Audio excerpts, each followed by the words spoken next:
Sud Radio, les vraies voix qui font bouger la France, 19h-20h, les vraies voix de l'emploi, Jérôme Laverny.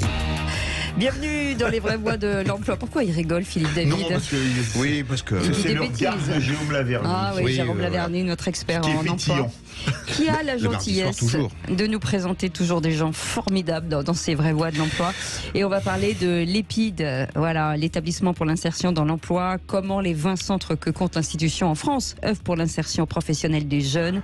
Et pour en parler, et je crois que vous avez bien fait de l'inviter, Jérôme Laverny, oui. Marie-Josée Gallas est avec nous. Bonsoir, oui. Merci d'être avec nous. Bonsoir. Vous êtes directrice Merci du centre. Je vous en prie. EPID de Montry, que vous adorez, Jérôme Laverny. Voilà, je me permets de cette liberté de ton qui sera peut-être un peu plus difficile pour Madame Gallas. Oui, c'est un formidable établissement et à bon entendeur salut pour nos auditeurs. Il y a à peu près une vingtaine de centres en France qui font un travail qui font un travail juste extraordinaire. Et je le dis avec d'autant plus de détermination, de sincérité, d'admiration que j'y joins le sens critique qu'il convient d'adopter quand on se penche un peu sur la nébuleuse de toutes les associations et autres institutions qui œuvrent sur l'insertion et qui sont dans la capacité, mais Madame Gallas va nous le décrire plus en détail, d'accueillir des jeunes parfois avec des passés très difficiles, de les retaper pour des choses de façon un peu triviale pendant quelques mois, du point de vue de la santé, du point de vue des savoirs de base, et de faire en sorte qu'ils soient au terme de quelques mois titulaires du diplôme le plus demandé en France, le master, le doctorat, le CAP et l'agrégation de savoir-être. C'est un travail juste extraordinaire ce qui est fait là, vraiment chapeau bas, cheveux bas, enfin tout bas, oui, voilà, tout bas. À l'EPID. Pour aller vraiment, j'invite nos auditeurs, j'invite les élus à aller voir les centres EPID et les autres institutions et surtout les entreprises à aller y puiser de futurs candidats.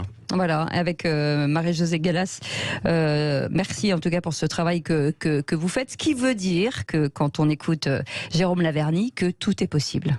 Quel que soit votre chemin professionnel ou en tout cas votre parcours, qu'à un moment donné, chacun a un horizon professionnel à venir. Je trouve très intéressant cette façon d'aborder les choses parce qu'effectivement, près du micro. Nous redonnons de l'espoir à nos jeunes, nous redonnons de l'espoir à des jeunes qui sont sur le bord de la route et qui quelque part se sont mis en marge du système. Et c'est vrai que l'EPID a cette particularité d'accueillir ces jeunes qui ont décroché. Est-ce que ce sont des jeunes qui ont déjà travaillé ou qui sont sortis du cursus scolaire La plupart du temps, ils ont décroché du système institutionnel scolaire. Oui. Certains ont essayé de travailler, mais n'arrivent pas à trouver la clé pour intégrer ce monde du travail et pouvoir après avoir une vie normale. Jérôme Laverny a dit un mot très fort, le savoir-être. C'est vous qui leur apprenez le savoir-être qui est vital pour pouvoir déjà passer un entretien d'embauche, être embauché et après rester dans le monde du travail? Le savoir-être, c'est la clé de tout. Quand vous discutez avec les entreprises, ils vous disent, écoutez, moi je suis en mesure de former mes employés techniquement, mais je ne peux pas leur inculquer le savoir-être. Alors moi je tiens à dire et à apporter mon témoignage pour m'être entretenu avec ce que l'EPID appelle les volontaires, les jeunes qui franchissent les portes, que je leur ai posé notamment 2 questions. 1, est-ce que vous êtes bien ici ? Et il n'y avait pas de professionnels de l'EPID. Et plusieurs d'entre eux, et tous, m'ont dit, on est heureux ici. 2, comment ça fonctionne ? Qu'est-ce que vous avez gagné, même s'ils ont envie d'en sortir ? Et la plupart du temps, la réponse a été la suivante, j'ai gagné des règles, en fait. Je suis contre. Oui. Un cadre, ouais. J'ai appris ici, j'ai appris des règles. Et ça vaut de l'or. Voilà, parce que je n'en avais pas précédemment. En cela que le travail de l'EPID est un travail extraordinaire. Oui, justement, Marie-Josée Gallas, quel âge ont-ils ? D'où viennent-ils ? Est-ce que c'est une jeunesse ? Est-ce que ce sont des jeunes adultes ? Est-ce que ce sont des plus âgés ? En fait, ils ont entre 17 et 25 ans. D'accord. Ils viennent de tous les horizons. Au centre de Montry, nous accueillons des jeunes de la Seine-Saint-Denis, du Val-de-Marne, de Paris et de la Seine-et-Marne. Ils sont de tous les horizons. Nous accueillons donc ces mineurs, mais nous accueillons aussi des jeunes qui sont en errance résidentielle. Donc on est vraiment dans une cible de public qui est abandonné, qui, s'il n'est pas aidé, ça se terminera très très mal. Ils ont des rêves, c'est-à-dire que j'imagine que le but c'est l'accompagnement, donc c'est beaucoup de discussions, beaucoup d'échanges, de comprendre déjà s'ils ont une petite expertise ou pas, de comprendre s'ils ont des rêves ou pas. C'est quoi, c'est la différence? Ce que je vous dis là, ça vous semble... En fait, vous savez, chacun a des qualités, a des talents en soi. Donc nous, à l'EPID, nous sommes là pour leur donner confiance en eux, leur permettre de révéler leurs talents afin qu'ils choisissent une orientation de vie et qu'ils la mettent au service des entreprises. Donc je dirais, ça se fait par un accompagnement quand même assez renforcé, puisque nous les avons en internat pendant 8 mois, entre 8 mois et 1 an. Et un des piliers de l'éducation de l'EPID, puisque nous sommes dans une démarche éducative, c'est de leur apprendre à devenir des citoyens. C'est un mot important, parce que la citoyenneté, c'est pas uniquement lié au vote, aux institutions. C'est une valeur morale. C'est un savoir-être. On est citoyen à la maison avec sa famille, on est citoyen avec les personnes âgées dans la rue, on est citoyen en entreprise, dans les rapports avec ses collègues, on est citoyen dans ses engagements, dans ses devoirs, aussi dans ses droits. Mais c'est très intéressant. Pardon, allez-y, Jean. Oui, rappelons juste que les jeunes font éminemment de sport, beaucoup de sport, qu'ils ont une espèce d'uniforme, le même pull et le même pantalon, soyons quand même relativement... Qu'il y a un salut aux couleurs tous les combien? Comment ça fonctionne? En fait, c'est vrai qu'à l'EPID, nous sommes très attachés aux valeurs de la République. Donc nous chantons la Marseillaise 2 fois par semaine, le lundi quand ils arrivent et le vendredi, dans une cérémonie des couleurs où on les félicite, on les met à l'honneur pour le travail qu'ils ont effectué durant la semaine. Oui. Et aucun ne tombe évanoui d'ailleurs. Visiblement, tout le monde s'en ressort relativement bien. Continuons aussi. Il y a une petite marche au pas pour aller à la cantoche. Oui, parce que si vous voulez un cadre, il y a des rituels dans un cadre. Voilà. Pour instituer un cadre, on met en place des rituels. Effectivement, on marche au pas pour avoir une tenue. Mais pardon, je vous coupe. Comment ils ont vent justement de l'EPID? Qui en parle? Parce que c'est vrai que est-ce que ce sont des gens autour? Est-ce que vous parliez de volontariat? Ils viennent chez vous totalement volontaires, mais par qui ils entendent ça? C'est quoi la pub en fait? Il y a plusieurs types de prescripteurs. Il y a les prescripteurs plutôt historiques que sont les missions locales, Pôle emploi.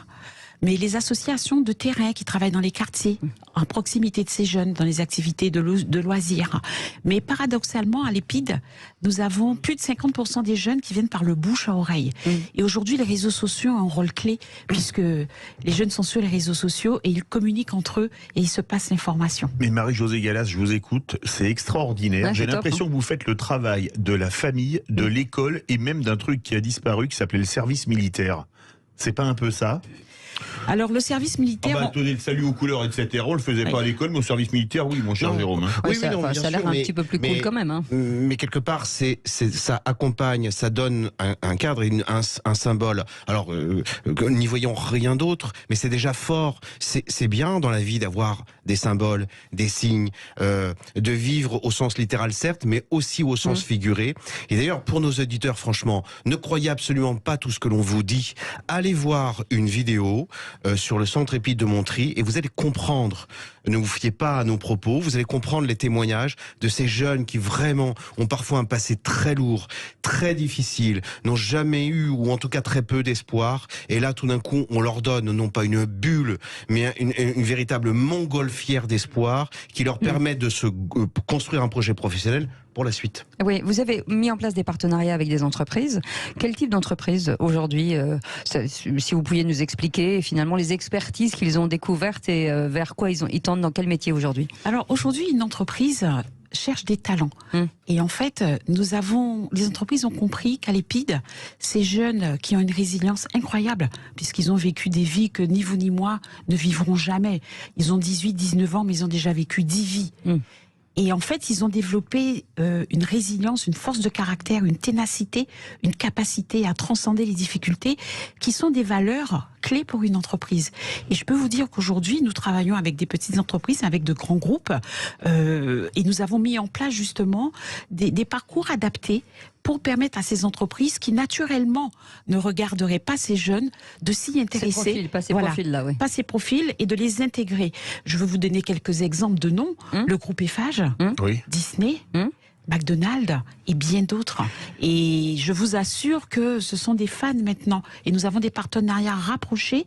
Et chaque année, nous mettons en place des programmes sur mesure avec des phases de stage, d'observation, parce que il faut leur permettre... Et de suivi, tout à fait. Donc l'entreprise fait un effort, les jeunes font un effort, et on arrive ainsi à trouver une modalité qui leur permette d'être recrutés dans des entreprises où ils n'oseraient même pas postuler, pour certains. Un témoignage encore, et je le dis parce que cela m'est trop cher, pardonnez-moi Madame Gallas, mais simplement comme témoignage de l'extérieur, moi j'ai vu des entreprises qu'on avait invitées à venir à l'EPID dire mais je veux recruter un tel et un tel, parce que presque vraiment admiratif effectivement de la présentation des jeunes. C'est les jeunes eux-mêmes qui sont présentés. Merci en tout cas d'avoir été avec nous, chère Madame Marie-Josée Gallas, directrice du centre EPID de Montry. C'est 20 centres, c'est ça? Tout à fait. 20 centres sur une belle institution pour œuvrer pour l'insertion professionnelle des jeunes et des jeunes en difficulté qui finalement trouvent chez eux des petits talents et qui deviendront grands. Voilà, en tout cas merci d'avoir été avec nous. Dans un instant, la suite de notre émission sur l'emploi. Je vais y arriver. On revient dans un instant. C'est les vraies voix. C'est jusqu'à 20h. À tout de suite. Retour des vraies voix de l'emploi avec notre ami Jérôme Laverny. Comment concevoir une formation qui se transforme en recrutement, Jérôme? Et on a avec nous Jawad El Mounachid, chef de projet inclusion du CFA Stephenson à Paris. Bonsoir, merci d'être avec nous. Merci de m'accueillir. Alors surtout, lorsqu'un jeune à l'EPID par exemple, a déterminé un projet professionnel ou qu'il ébauche éventuellement une possibilité, l'idée c'est que ce soit ancré dans le concret. Parce qu'attention, le monde de la formation, il y a à boire et à manger, il faut avoir un sens critique relativement élevé, et il est précieux. Donc par exemple pour un jeune de l'EPID, non pas tant seulement d'avoir une formation, mais d'avoir un travail, un contrat de professionnalisation, un contrat d'alternance, c'est ce que propose le CFA Stephenson, en réponse aussi, attention, aux besoins d'une entreprise. C'est-à-dire que vous allez mettre en place peut-être des formations à la carte, presque à la carte? Totalement. Ouais. Donc là, déjà, pour faire une petite synthèse par rapport au contexte, donc nous, on propose des formations qui vont du CAP jusqu'au master, dans les domaines du commerce, l'hôtellerie, le tourisme, l'accueil, la relation client, le marketing digital et la banque. Ah oui, c'est vaste. Et pour répondre à votre question, en effet, on va faire parfois des parcours sur mesure, ce qu'on va appeler les formations dédiées entreprises. Donc une entreprise vient nous voir, nous demande de recruter 20 personnes pour leur entreprise, et on va faire avec l'ingénierie pédagogique une formation sur mesure avec une issue gagnant-gagnant. Gagnant pour l'entreprise parce qu'elle a 20 nouveaux salariés possibles à la fin de l'alternance, et aussi une issue gagnant pour le jeune qui a une formation et par la suite possiblement un CDI. Oui, et l'entreprise donner des cas concrets. Oui, l'entreprise a exactement ce qu'elle veut en fait. Exactement. Voilà. Donc là je prends le cas concret. C'est du sur mesure. Exactement, c'est du sur mesure, c'est à la carte, comme vous l'avez dit. Là je vais prendre l'exemple de l'URSSAF, qui nous a demandé d'ouvrir un titre pro. Non, je les aime pas beaucoup, ceux-là. Voilà. C'est un mauvais exemple. C'est un mauvais exemple. Surtout en ce moment. Non, c'est un restaurant, l'URSSAF. On les embrasse. On les embrasse quand même. On va avoir l'URSSAF, on va avoir Sonepar, on va avoir d'autres formations où là, c'est vraiment du sur-mesure. On va leur proposer, par exemple, des conseillers de relations clients à distance. Et là, c'est comme vous l'avez dit, c'est ce qu'ils veulent. On va réfléchir avec eux à la formation, au contenu de la formation. Et à l'issue de cette formation, ils peuvent avoir des salariés confirmés qui répondent à leurs attentes. Est-ce que quand vous avez, pardon Jérôme, excusez-moi, est-ce que lorsque vous avez des jeunes qui viennent chez vous en formation, ils savent forcément ce qu'ils ont envie de faire, ou alors vous les orientez par rapport à leur parcours, par rapport à leur savoir-être, par rapport à toute ce qu'on dit depuis le début, et en vous disant là tu t'es trompé, moi je te verrais plutôt là-dedans? Oui, c'est vrai qu'on a les deux cas. On peut avoir des jeunes qui savent ce qu'ils veulent, donc pour nous c'est très simple pour le placement. Mais on a aussi des fois, on va dire un choix d'orientation. On va plus l'orienter vers ce qui est adapté à ce qu'il veut vraiment et aussi à son profil. Donc c'est vraiment adapté aux jeunes. Et notre objectif, comme le disait Madame Gallas, c'est de l'aider à se révéler par l'expérience. L'alternance, c'est de l'expérience. Oui, c'est d'insuffler des idées aussi, parce que trop fréquemment, et jusqu'à présent, on a conçu l'orientation, le conseil vers la formation sur le même métier, par le seul recueil d'un projet professionnel en demandant à un jeune. Sauf que là, il y a problème. Un jeune ne dira jamais « je veux être conseiller relation clientèle ». C'est à nous, professionnels de l'emploi, de lui dire « écoute, il y a ça ». Voire même, c'est très dangereux, parce qu'il peut y avoir aussi tout un tas de métiers qui vont avoir un affichage, une apparence un petit peu comme ça repoussante. Est-ce qu'un jeune veut être agent funéraire? Est-ce qu'un jeune va arriver un jour en disant écoutez, moi j'adore voir les gens pleurer, et puis d'ailleurs porter les cercueils c'est formidable parce que ça fait les muscles, surtout les épaules, et je peux pas m'inscrire en une salle de sport alors je préfère faire ça. Non, et c'est à nous effectivement, et c'est pour ça qu'il est précieux, votre orientation est précieuse parce que en fait vous avez déjà les exemples avant que débaucher des pistes hypothétiques. Exactement, notre objectif c'est vraiment aider le jeune au mieux. Notre objectif c'est qu'il puisse trouver sa voie et l'aider à aller, comme vous le dites, vers l'emploi le mieux possible. Donc notre objectif, c'est de l'aider à développer son potentiel et à construire sa carrière. Est-ce que grâce à vous, on peut féminiser des métiers qui aujourd'hui se sont, où les filles se diraient c'est pas pour moi, alors qu'il n'y a pas de raison que ce soit pas pour les filles. Est-ce que vous pouvez aider justement à ces jeunes femmes, par exemple sur tous les métiers de la technologie, de l'innovation, où on a toujours l'impression qu'on n'est pas amateuse, donc on n'y arrivera jamais. C'est aussi le travail des centres de formation tels que le vôtre. Oui, on peut participer aussi à cette mission, parce que c'est vrai que pour nos entreprises partenaires, on est une sorte de cabinet de recrutement. Et notre objectif, c'est aussi, par l'intermédiaire de notre centre de formation, l'aider à trouver les pépites de demain et aussi à féminiser. Parce que c'est vrai que parfois, on a du mal à féminiser certains métiers parce que c'est un manque de connaissances. Par exemple, aujourd'hui. C'est vrai que les métiers dans le domaine du bâtiment, parfois, c'est assez compliqué, mais des fois, c'est juste qu'il leur manque des exemples. Donc, c'est à nous de leur montrer. Oui, c'est pas que porter des matériaux. Exactement.